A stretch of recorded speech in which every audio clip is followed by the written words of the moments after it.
Okey, Assalamualaikum warahmatullahi taala wabarakatuh. Terlebih dahulu saya mengucapkan terima kasih kepada penganjur Low Carb Malaysia 2021 iaitu MyLTM dengan kerjasama UiTM Private Specialist Center.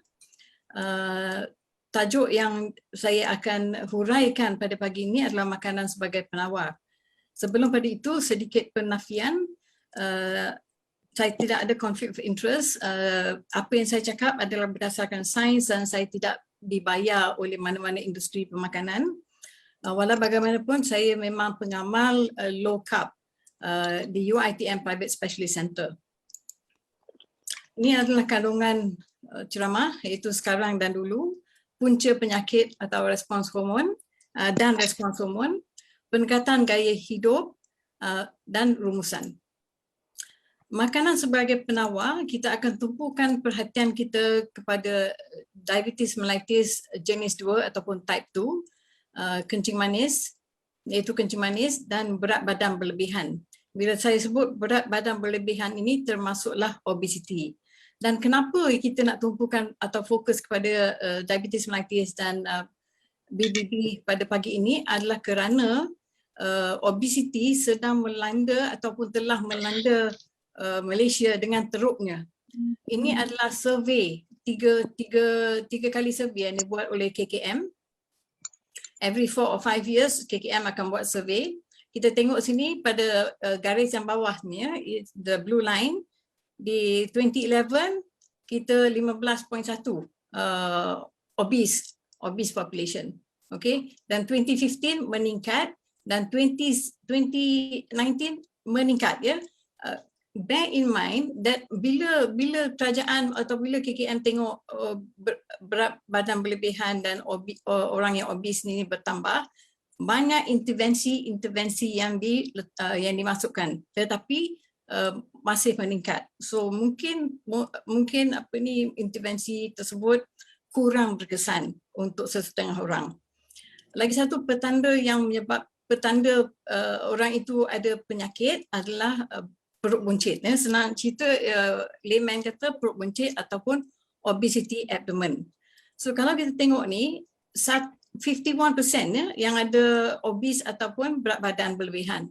Dan 1 dalam 2 orang dewasa di Malaysia adalah dalam kategori berat badan berlebihan atau obes. Dan 1 dalam 2 orang dewasa di Malaysia adalah dalam kategori yang mempunyai obesity di abdomen atau di perut. Lagi satu yang kita nak tumpukan tadi selain daripada obesity ialah diabetes di Malaysia. Dan diabetes di Malaysia, kalau kita tengok sini 2011 11.2, 2015 to 2019 peningkatan secara mendadak, ya, hampir 20%, so 18.3%. Ini menjadikan 1 dalam 5 orang dewasa yang mempunyai diabetes di Malaysia. Ini translates to 3.9 million orang dewasa. Orang dewasa didefinisikan dengan 18 tahun dan ke atas. So dulu dan sekarang, apa bezanya? Kita tengok dari segi pemakanan. Pemakanan masa dulu, kalau kita baca buku teks ataupun baca jurnal-jurnal yang dipublish oleh doktor-doktor dulu, memang kencing manis dan obesity tidak menjadi masalah. Okay? Kerana masa dulu kurang makanan yang diproses. Makanan proses ini kebanyakannya karbohidrat, dan karbohidrat boleh meningkatkan atau boleh menjadi satu punca penyakit yang saya akan huraikan di slide in the later slides. Dan satu lagi yang saya nak highlight di sini adalah doktor-doktor dahulu. I'm talking about lebih daripada 100 tahun dahulu, ya, mengamalkan pemakanan karbohidrat rendah untuk merawat pesakit diabetes dan pesakit obesity. Tapi sekarang pemakanan kita saya ingat bila saya bagi ceramah di mana-mana, orang semua pernah dengar mengenai low fat diet ataupun rendah lemak. Rendah lemak ni selalunya kalau rendah lemak ni karbohidrat akan meningkat dalam pemakanan. Dan kita tengok di keliling kita, kalau kita pergi kedai runcit, kita pergi supermarket, kita akan tengok banyak makanan-makanan yang diproses dan semuanya adalah kebanyakannya adalah karbohidrat. So kita kata refined carbohydrates ya. Dan kemungkinan besar, okey, kemungkinan besar dan bukan kemungkinan besar, memang ada published journals yang menyatakan bahawa makanan adalah punca peningkatan kencing manis dan peningkatan BBB atau berat badan berlebihan termasuk obesiti. Okey, kita lihat pula pada punca penyakit dan respons hormon. Ini adalah pokok, saya panggil ni pokok insulin, senang, pokok insulin ya. Dan ini adalah kita tengok pokok insulin ni dia dibajai oleh makanan yang kita panggil karbohidrat. It is fertilized by the class of food which is known as carbohydrates. So kalau seseorang itu memakan banyak karbohidrat, maka dia akan meningkatkan lagi paras insulin. Dan kenapa insulin ni? Kenapa kita sibuk nak tahu pasal, ataupun kenapa saya sibuk nak tahu pasal insulin tinggi? Sebab kalau paras insulin tinggi, dia akan membuah banyak ataupun banyak penyakit akan bercambah ya, seperti hepa berlemak, seperti BBB, seperti prediabetes, seperti abdominal obesity yang menjadi tanda-tanda penyakit. Kalau dapat ini, mesti lama kelamaan akan dapat kencing manis. Penyakit apa lainnya yang disebabkan oleh paras insulin tinggi? Polycystic ovarian syndrome ataupun kemandulan. Apa lagi? Paras lemak dalam darah ataupun triglyceride. Apa lagi? Darah tinggi, sesetengah kanser dan sakit jantung. Kita tengok pokok insulin ini insulin ni is the common denominator. Is the common denominator yang boleh memberi atau membuat pelbagai penyakit. So kalau kita pergi jumpa doktor akan bagi ubat untuk kencing manis. So dia menurunkan gula dalam darah. Bagi ubat untuk darah tinggi, okey? So dia akan mengurangkan, insya-Allah mengurangkan BP, blood pressure. Tapi yang sebenarnya yang kita patut mengubati adalah insulin dan inhibit insulin from rising. Alright. Okey, ini respons hormon insulin pada makanan. Kita tahu ada 3 kelas makanan. Carbohydrates, protein dengan fat. Ingin saya nyatakan di sini, karbohidrat adalah tidak esensial. Kita tidak perlu makan karbohidrat sebab karbohidrat yang kita perlu untuk survival atau untuk hidup boleh dijanakan atau disintesiskan oleh hati atau hepa yang sihat. Okay? Now, kita tengok insulin response pada karbohidrat, protein dan fat. Bila seseorang itu makan karbohidrat, insulin response meningkat secara mendadak. Okay? Jauh lebih tinggi daripada protein dan sudah tentu jauh lebih tinggi daripada lemak ataupun fat. So apa yang meningkatkan peningkatan insulin adalah carbohydrates. Okay? So bila lama kelamaan, a few years of going on a low high carb diet, baru kita dapat insulin tinggi dan kita akan dapat penyakit ini. Sekarang I think mungkin jelas pada semua yang hadir, kenapa kita tak dapat satu, diabetes saja ataupun darah tinggi saja. Kalau kita dapat, mesti ada berangkai. Okay? High triglyceride, heart disease maybe and diabetes, semua berangkai. Okay? Sebab dia semua datangnya daripada insulin yang tinggi. Insulin tinggi ni, kita dapat daripada badan kita ada satu organ yang dipanggil pancreas. Dan pancreas ni adalah mengeluarkan insulin untuk sebagai respons kepada pemakanan ini. So ini bukan insulin yang kita inject, ini insulin yang dikeluarkan oleh badan kita sendiri. Ini insulin kalau kita makan karbohidrat sihat ataupun pemakanan diet ataupun lifestyle kita, gaya hidup kita adalah dengan karbohidrat sihat yang tinggi dengan serat ataupun karbohidrat rendah. Okay? Dan insulin memang diperlukan. Ya, insulin bukannya tidak diperlukan, memang diperlukan. Tapi diperlukan dalam kuantiti yang kecil. Bila kita makan karbohidrat yang sedikit, insulin yang dikeluarkan oleh pankreas akan menjadi cukup untuk dia berkesan untuk membakar karbohidrat sebagai tenaga. Cukup insulin berkesan sebagai menyimpan karbohidrat dalam bentuk yang dipanggil glycogen di hepa atau hati atau dan otot-otot, ya, untuk kegunaan bila kita perlukan tenaga. Dan yang selebihnya insulin akan menukar glukos kepada lemak dan menjadi simpanan lemak. Okey, tapi tak banyak sebab karbohidrat yang kita makan sikit. Okey, so semua berfungsi dengan baik dalam keadaan seimbang.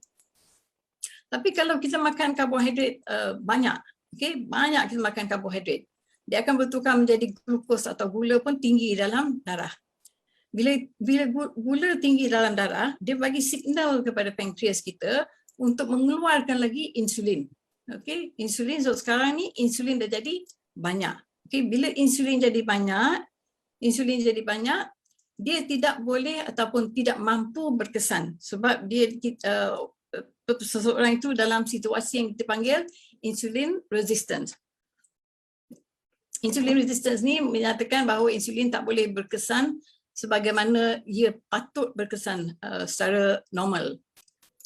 Dia tidak boleh lagi mengguna gula dengan sebaiknya untuk membakar tenaga, untuk membakar gula untuk sebagai tenaga. Tidak boleh menyimpan glycogen. Yang dia boleh buat, yang dia masih boleh buat adalah menyimpan, menukar glukos dalam bentuk lemak. Okey?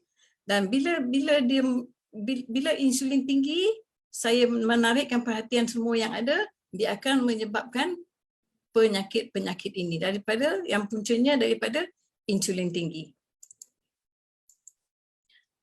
Okey, pendekatan pemakanan untuk gaya hidup sihat.